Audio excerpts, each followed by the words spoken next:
En junio de 2026, el Ministerio de Ambiente anunció un plan de choque para atender la situación de cientos de cocodrilos llaneros mantenidos bajo cuidado humano en el departamento del Meta. La decisión llegó después de que organizaciones ambientales denunciaran problemas de alimentación, hacinamiento y la muerte de varios ejemplares dentro de instalaciones destinadas a proteger una de las especies más amenazadas de América Latina.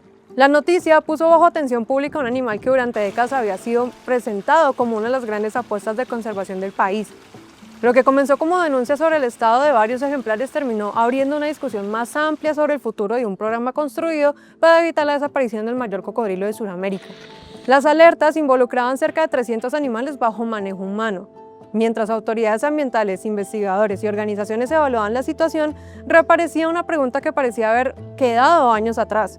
¿Qué tan segura está realmente la recuperación del cocodrilo llanero? Para responderla hay que retroceder varias décadas porque los animales que hoy permanecen bajo cuidado humano son el resultado de una historia que comenzó mucho antes de las denuncias de 2026, cuando la supervivencia misma de la especie quedó comprometida.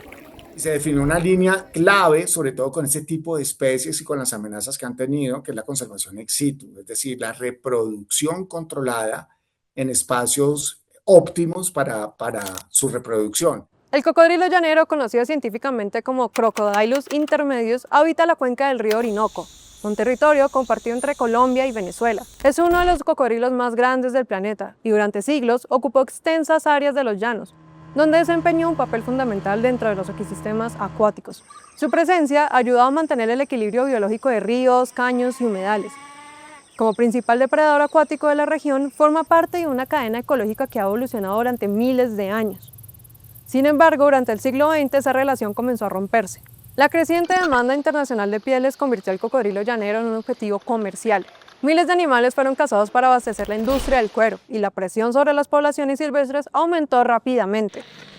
Por una caza que se dio por muchos años, porque su piel tuvo un valor de mercado altísimo. Durante décadas, la extracción continuó en distintos puntos de la cuenca del Orinoco. Los ejemplares adultos, especialmente los reproductores, fueron desapareciendo de muchos de los lugares donde antes eran comunes. Las consecuencias comenzaron a hacerse evidentes con el paso del tiempo. Los registros de avistamientos disminuyeron, los nidos se volvieron más escasos y las poblaciones quedaron fragmentadas. Cuando los estudios científicos permitieron dimensionar la magnitud del problema, la especie ya se encontraba en una situación crítica. La reducción había sido tan severa que los investigadores empezaron a advertir sobre un riesgo real de extinción. En varias zonas donde históricamente había existido el cocodrilo llanero, prácticamente había desaparecido. Frente a ese escenario comenzaron a surgir los programas de conservación. El objetivo era evitar que la especie desapareciera mientras todavía existían ejemplares capaces de reproducirse. Para lograrlo, diferentes instituciones desarrollaron estrategias enfocadas en la protección de nidos, incubación de huevos, investigación científica y reproducción bajo cuidado humano. Era una apuesta a largo plazo.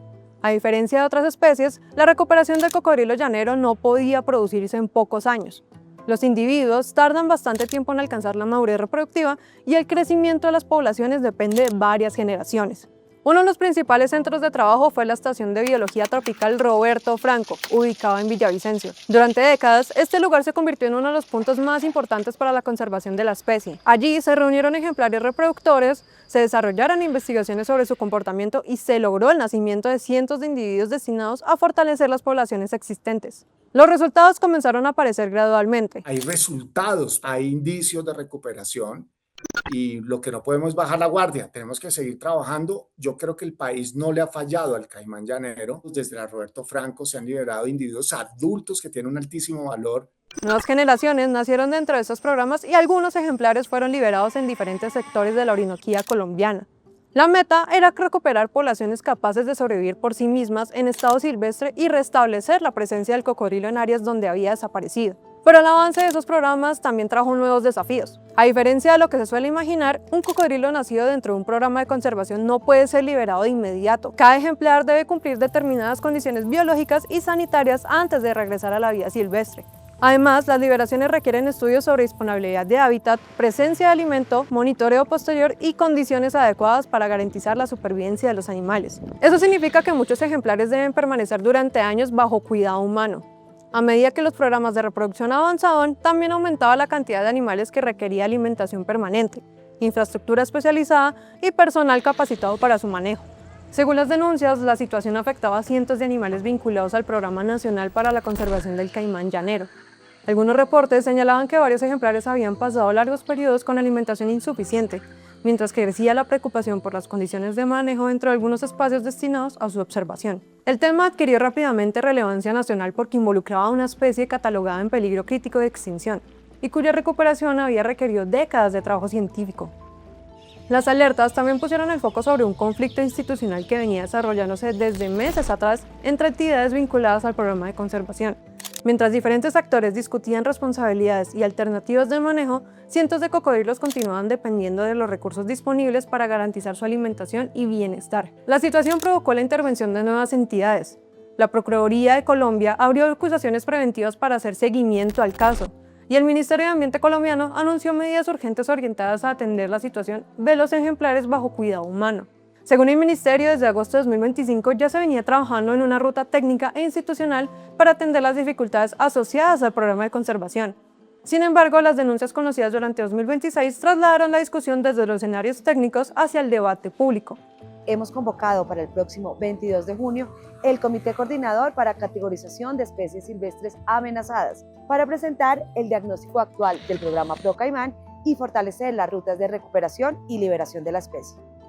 Asimismo, avanzamos en la revisión técnica del protocolo y la preparación logística para iniciar en julio el piloto de liberación y reubicación de 5 ejemplares de caimán llanero en jurisdicción de Cormacarena. La respuesta oficial se materializó en un plan de acción enfocado en varios frentes: garantizar la alimentación inmediata de los animales, fortalecer el manejo de los ejemplares bajo cuidado humano y avanzar en procesos de recuperación y liberación dentro de la Orinoquía colombiana.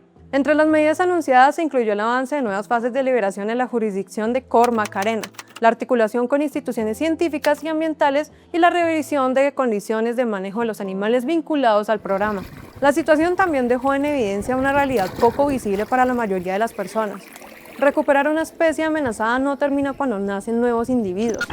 Cada ejemplar requiere alimentación, monitoreo, infraestructura y atención especializada durante años. Cuando se trata de cientos de animales, las necesidades operativas aumentan de manera considerable. El caso del cocodrilo llanero terminó convirtiéndose en un ejemplo de los desafíos que enfrentan los programas de conservación a largo plazo. Después de décadas enfocadas en aumentar el número de ejemplares, la discusión pasó a centrarse en cómo sostener esa recuperación y cómo garantizar que los animales puedan regresar de forma segura a los ecosistemas donde históricamente habitaron.